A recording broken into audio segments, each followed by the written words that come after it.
past 10 years.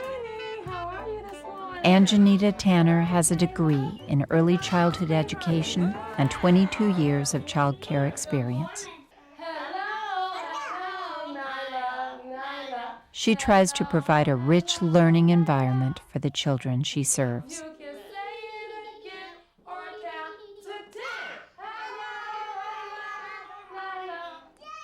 Child care providers, we're not babysitters.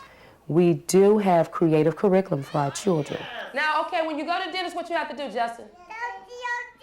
Okay. As a child care provider, you're not just providing care. You are a doctor, you're a nurse, you're a teacher, you are a lawyer, you're a psychiatrist, you're a psychologist, you're a dry cleaner. I mean, you wear so many hats. Anjanita tries to keep costs down, knowing the parents she serves can't pay much. Now, we're talking about poverty parents in these neighborhoods. They can't go to the expensive places. Some of them are like $300 a week. They can't afford that. Some of them don't make $300 a week. The state of Illinois helps to subsidize child care for the poor, but Anjanita Tanner receives only about $20 per child per day. Parents are supposed to make additional co-payments, but often cannot afford to. We don't get that part because the parents can't provide that.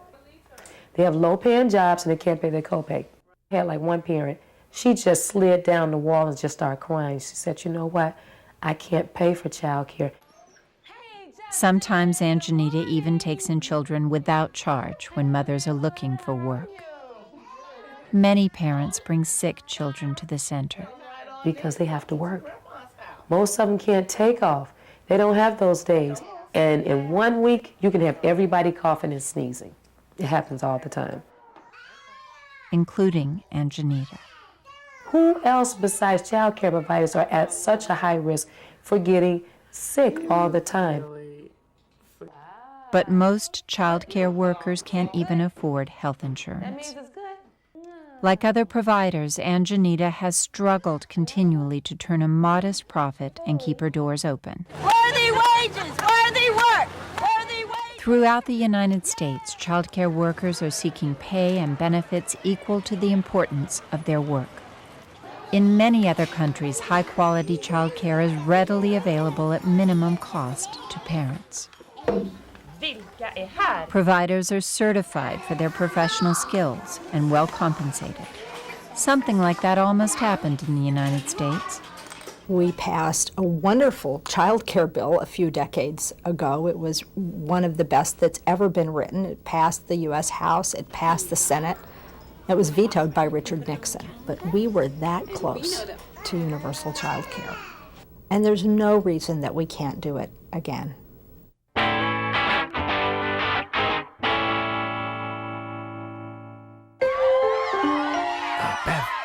You don't pay me enough for this.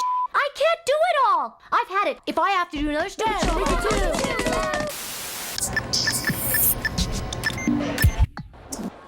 The United States is the richest nation on earth.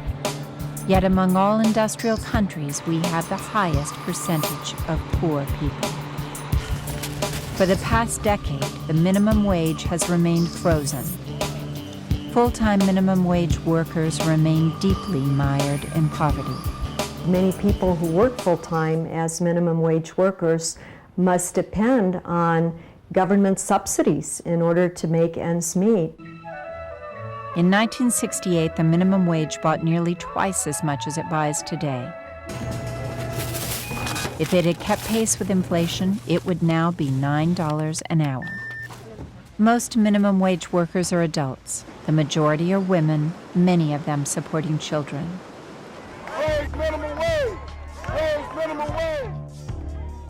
Now, however, hope may be on the way. In several states, citizen initiatives have led to important increases in the minimum wage.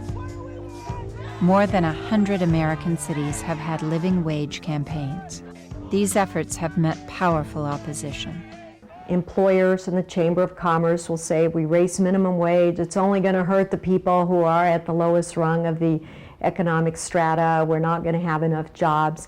And that just doesn't seem to be the case. The question is, what is an economy for? I mean, if an economy isn't to support working parents and to support their caregiving and to give them free time to take care of the other parts of their life in terms of participating in their communities, being active citizens, being stewards of the environment, then what are we doing this for? There is darkness in these hills, I am not afraid. Hope lives in these quiet hills. Quietly, a movement is growing, led by people like Kiki Papard. For the past decade, she has been trying to end discrimination against mothers in Pennsylvania. I still believe that each voter makes a difference, and I always will. I'm going to just keep on fighting and fighting and fighting, you know, and keep on calling and keep on writing. It's got to happen. From small towns to big cities, the movement is taking root. Policies have to change, employers have to catch on, policymakers have to catch on that it's not okay to have a system where people are making these choices, where people have to choose between putting food on the dinner table or being at the dinner table. In New York, young lawyers are joining the campaign. We came together to form a better balance because we saw there was decades, years of research on work-family conflict. There's so much out there, but very little advocacy. Title VII. They want more workplace flexibility, especially for low-income workers. It'll take us a while to get it, but I am confident that we'll succeed. And when we do, that is going to have an enormous impact on a lot of people's lives. Momentum is building, state by state, and there are federal stirrings, too. Congresswoman Lynn Woolsey knows from experience why America's working families need help. Actually, I was a working mother myself, but I had never intended to be a working mother because I grew up in the 50s, and Good Housekeeping magazine was my Bible, and my children were 1, 3, and 5 years old when their dad abandoned us. So I went to work immediately. But at first, she earned so little she had to supplement her income with welfare. Now she has written a bill called the Balancing Act, which has several dozen sponsors. It includes paid family leave, benefits for part-time workers, support for high-quality childcare, and after-school programs. When I talk to moms, they get it. You can just see their eyes light up because they see somebody that understands the pressures they're under. Tonight on Now. When political strategist Frank Luntz speaks, Republicans listen and repeat his words. And I'll tell you something about these women. I haven't done this publicly before. The number one issue to them, it's not education, it's not health care, it's not budgets, it's not even the war. What could it be? The lack of free time. The number one thing that matters to them is that they don't have the time that they want for their job, for their kids, for their spouse, for themselves, for their friends. The issue of time matters to them more than anything else. He says that no one has proposed what swing voters, especially women with children, really want. No one has created an agenda, what I would call the free time agenda. So it's up for grabs, just like these swing voters are. It's often said that we cannot afford the kind of programs that are common in Europe. But Janet Gornick, who studies those programs, says we could have the best in the world for 2% of our gross domestic product. Is that a big number or a small number? It's a big number relative to the current system. Because we spend virtually no public money on paid family leave and not very much on child care, but it's fairly small relative to other items in the budget. It's small relative to the Bush tax cuts, I might add. When Janet Gornick talks with Europeans, she hears the same questions over and over again. Why are Americans so hard on children? Why is it that American families don't protest? Why is it that American families are so complacent?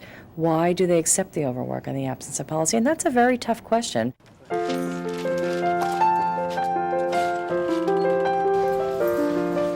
Whoever represents you in the government, let them know how important these issues are to you and that you vote accordingly. Thank you for voting.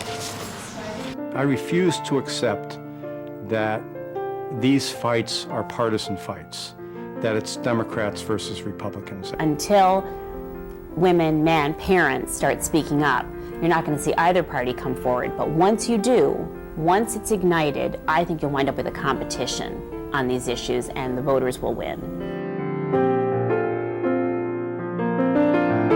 It's time to take the long view. We're all in this together because we all have mothers.